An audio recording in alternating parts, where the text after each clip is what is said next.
Hey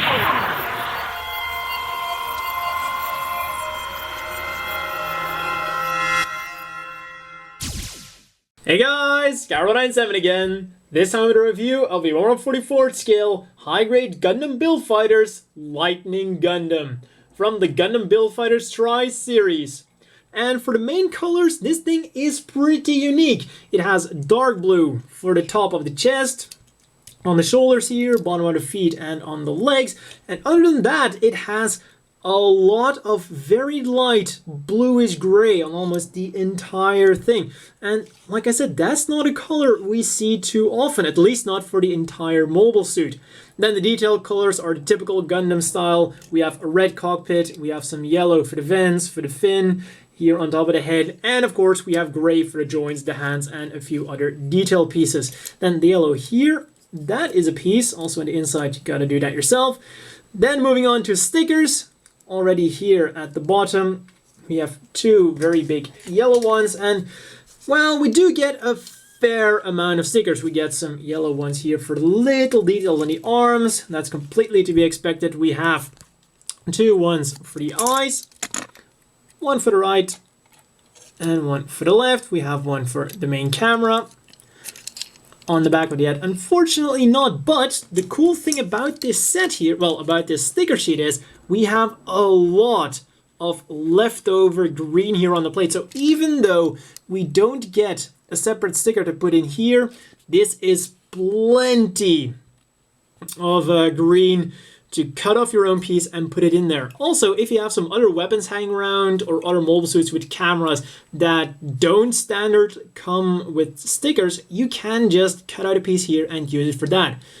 And that is, even though probably not intended, a very cool thing you can do with the sticker sheet. Moving on, talking about green, we also get the big green circles in the shoulders. Don't quite see them that well on camera, but believe me, in real life they do stand out a bit more, especially if it's a bit light, got some light shining on there, that's going to look very neat. Then moving on with some other stickers. One big one you'll immediately notice is the one that goes on here. I was honestly expecting this to be separate, but turns out, yeah, it is a sticker. Unfortunately, also some more green on the scope. And then here on the sensor, also for the second barrel, we also get a green sticker, which is very nice. Then on the shield here, apparently I forgot to apply these two stickers. So yeah, you can also apply them there, which is something I'm definitely gonna have to do after this review. And finally, we wrap it up with two big ones, and those go on the back of the feet. Wrap around here, and the other one wraps around on the other foot. So as far as stickers go, we do get a fair amount of them, but there isn't any sticker that's really horrible, something that obviously could have been done by plastic pieces. So stickers overall, very good. What is also very good, the articulation. Head goes up really nicely, down, rotates around all the way, and has the typical chicken movement backwards and forwards. The shoulders go backwards and forwards a bit, and forwards, they first go forwards on a hinge, and then also because of the ball joint, they go forwards a little bit extra. Then we'll also go up and down on that ball joint, rotate around. This flap here goes up, allowing the arms to go up as well, and as you can see, that's a pretty good bend he's got there. Rotates around below the shoulder, a glorious two joint bend for the elbow, and it goes as far as it could with the shoulder armor there. And really, this is because of the shoulder armor. I tried it out before I put the armor on. The arm actually goes up all the way. So if for some reason you want to remove the shoulder armor or do something with that arm, it goes up all the way. Hands, ball joints, wiggle around, turn around, do everything a ball joint does. On the back, you might think that these thrusters are movable because, well, they're molded in a different color, so that would make sense. Unfortunately, they are pretty well in there. Then a double joint at the waist. First, at the top here, have a very nice ball joint, allowing for some good movement and also popping off. The bottom one, unfortunately, doesn't do nearly as much, despite also being a ball joint. As you can see, the rotation it provides is extremely minimal, and even just rotating around, it mainly comes from the top ball joint. Also, because it's a ball joint, it's kind of difficult to just elevate as is, because when you try, well, when you're very careful, you can get him to move around all the way. Oddly enough, when I tried that off camera, the entire thing just popped off, but you can do it if you're very careful, otherwise he's just going to pop off completely. Then the legs. Well, first off, the front skirts can be separated as always, but it seems like this time around, when you do separate them, they do tend to get very loose and flop around all over the place. So, be warned. Forwards about that far, then backwards not quite as much, of course, because of that giant back skid armor. Then rotate around all the way, and side to side very, very nicely about that far. Inside we have this one here, which allows for a little bit of jiggling around, and that's of course going to come in very useful when trying to recreate a sniper pose, because you can have one leg a bit higher than the other. Also, that is the hole where you can put an action base. Knees, very nice bend, just as the arms, very far. Unfortunately, to illustrate that, you're gonna have to kind of put like this. There we go. Once again, as far as they can possibly go. So that is really nice. Also, this thing here moves a little bit for some extra dramatic posing. Leg armor here goes up and down, feet forwards, backwards, rotate around a little bit, and even the toe will come down, of course, for the transformation. Also, it's on a double joint, hinge at the top and ball joint at the bottom. So overall, in terms of articulation, this is a pretty nice machine. What might be a bit of a disappointment to some of you are the accessories, because we're not getting a whole lot of them. First up, one of his most famous things, of course, the beam rifle with the sensor scope attached to it. And this thing looks really cool. And of course, the main feature is you can swap out the barrels. This thing is just the barrel. Literally what it's called is just barrel. This is the long barrel. Read the manual if you don't believe me. That is exactly what it's called. Well, I guess we can say that he might be a great Gunpla builder, but in terms of naming, you might need to get a bit more creative. Then, just fits into the standard hands, and it fits in there absolutely perfectly. And the most important thing about a model kit that comes with a giant-ass gun is being able to hold it up. And this kit does that absolutely beautifully. As you can see, the arm is at a joint, the elbow joint isn't flopping, the ball joint isn't flopping, the hand isn't flopping, and the gun is in there very steadily. Straight A's across all of the criteria for having a giant, long beam rifle. So that is absolutely fantastic. And just in case it gets a little bit worn out, you can hold on to it with both arms. So I have to say, you might not get that many accessories, but what you're getting works absolutely perfectly. And just gonna say it again, this is a problem with a lot of kits that come with the bigger weapons. And just in case it still wasn't steady enough, you get this shield here. And well, it does exactly what you'd expect a normal shield to do. Clips onto the arm, nothing too special, but what is awesome about this shield is that there's a groove in there, and that actually connects to the tip of the gun. Now, I wasn't expecting this to actually connect together. I thought it was going to be something like with the ground Gundam and the 180mm cannon, where it just rests on top of it. But no, they actually went the extra stretch and made it so that it actually connects. So that is really awesome. Then, of course, what we have to do, put him in sniper pose. And this is really where that extending kneecap comes in handy. So it's kind of like the Zaku sniper, where they added the kneecap compatibility. And there we go. Just got to put it down. Be a bit careful. It's a nice fit, but not super sturdy because it is, of course, kind of small. And this works absolutely wonderfully. Of course, this like would probably look a lot better like that. There we go. This works absolutely perfectly. And then moving on, that's almost everything. And the one thing I was probably the most surprised about of all, the beam sabers actually store inside the side skirts. I was not expecting this at all. And probably the best thing about the beam sabers is he comes with the new style long beam saber blades, and that is always fantastic. As always, they use the exact same connection as the old 1/44 scale beam saber. So if you like the shorter ones or you want to use the longer ones for one of your older high grades, go crazy. They are absolutely compatible. Fits in there perfectly and also fits into the hand perfectly. Very important because this beam saber is essentially just a square stick. So yeah, if that thing wasn't sturdy in the hand, it would just fall completely through.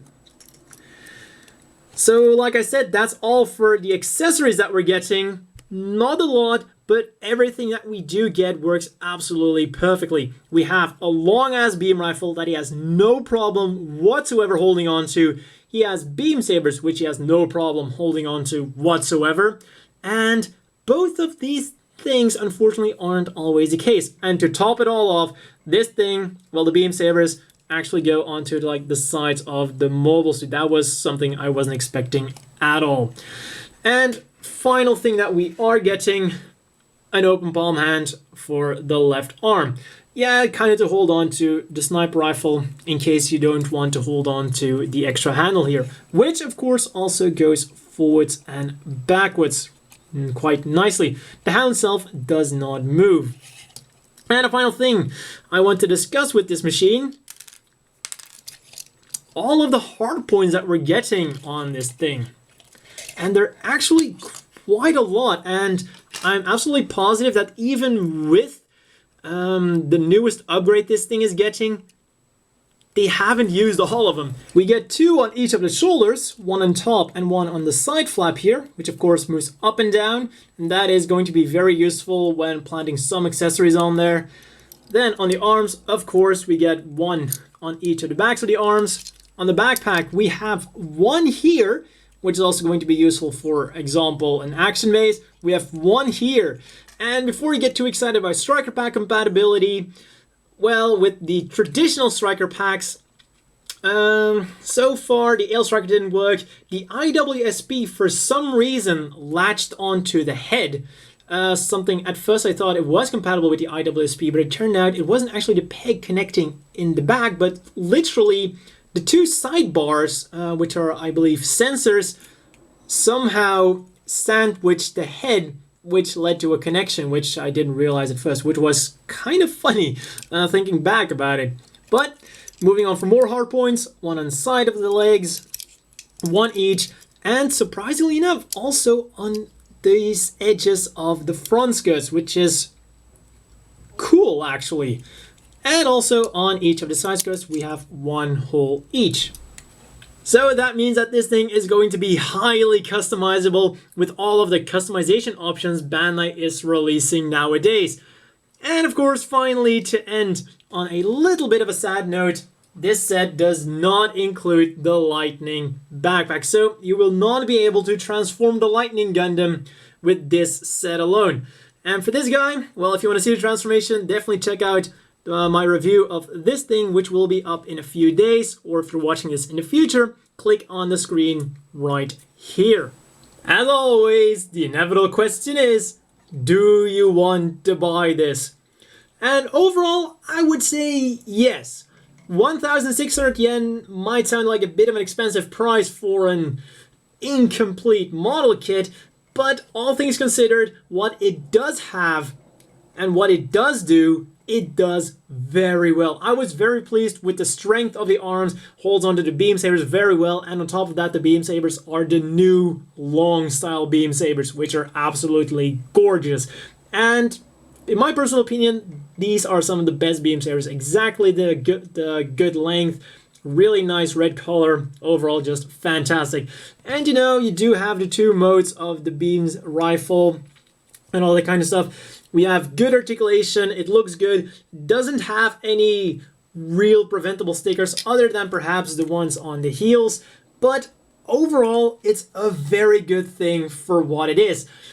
1,600 yen, well, since we're not getting the backpack, maybe 1,500 yen would have been a bit better. There are better deals out there, but if you like the Lightning Gundam, definitely go for this set. Though I have to say, after building it, I'm not as in love with it as I was expecting to be. I thought it was, especially the head, I thought it was going to look more sleek, but in the front of the head looks a bit, I don't know, kind of too bulky for a Zeta, but overall this thing is really nice. And finally, the one thing I'm going to address is the separate backpack. Considering the way this thing is upgraded in the anime, I think they made a very good decision to separate the backpack from this machine. Because, you know, if they were going to bundle it, then they would now once again re-release the entire thing. Yeah, I mean the Lightning Gundam again, but now just with a different backpack. Now, if you only want one Lightning Gundam, you can just buy that extra backpack, and then you'll have two backpacks and one mobile suit. So I can see why it has its benefits. Also, now Bandai doesn't have to, you know, repackage the entire thing, and they can simply produce like that. I'm pretty sure it's going to be cheaper for Bandai as well. And for us, if we don't want an extra Lightning Gundam, that makes a lot of sense. I have to say though, I really wish they would have done this with the strike and the daggers. Because, you know, now, for example, if you want the IWSP pack with either a new Strike Gundam or with a dagger, you're gonna have to also buy the IWSP pack with the crappy Strike Rouge. Well, with the old crappy Strike Rouge. New Strike Rouge, fantastic. Old Strike Rouge, not as much. So, if you just want that one mobile suit with that one striker pack, you're gonna end up buying two mobile suits with two striker packs just because you wanted the single one. And you know, that's kind of unfortunate. So looking at this, it would have been so awesome if they released all of the Strike Gundams and all of the striker packs in this fashion. And I'm still kind of hoping that they will do it. That would be so awesome and so much easier to get the variant of the Strike, be it a Strike, a Dagger, or a Strike Rouge, or the Strike Noir, with the backpack you'd want, or with the striker pack you'd want. Finally, for some size comparisons, here is next to the Easy SR, and you can already see that this is a pretty big machine. And since he's a sniper, let's put him next to the Gym Sniper 2. Once again, you can see how big this guy is compared to a standard sized mobile suit. Like at least a head bigger. So you are definitely getting your money's worth with this guy in terms of size. Putting them aside, and since, well, it is a Zeta variant, let's put him next to the other club of Zeta variants. We got Zeta Plus C1 and the Delta Plus. And there's definitely something about the Zetas that makes them pretty expensive. There is one piece of very good news though for the transformation of this guy. Unlike these two, he won't require any parts forming. The transformation might not be as complex, but you know, it is something. And then finally, here he is next to the bulky Zaku 3, and in terms of head height, now the Zaku 3 isn't that much bigger. It's still quite significantly bulkier, but in terms of sheer size, you know, the Lightning definitely puts up a good fight. And finally, here he is next to the standard sized Gym Custom. And that's all for this review. And I hope I'll be able to do a review of the Lightning backpack relatively soon once I get it back. Well, that's all for this review. Hope you guys have a great new year, or you already had a great new year depending on which time zone you're in, because at the time this is going to be uploaded, in some Eastern countries it'll probably be New Year already. So I hope you had a great one, or you will have a great one, and see you guys in the new year.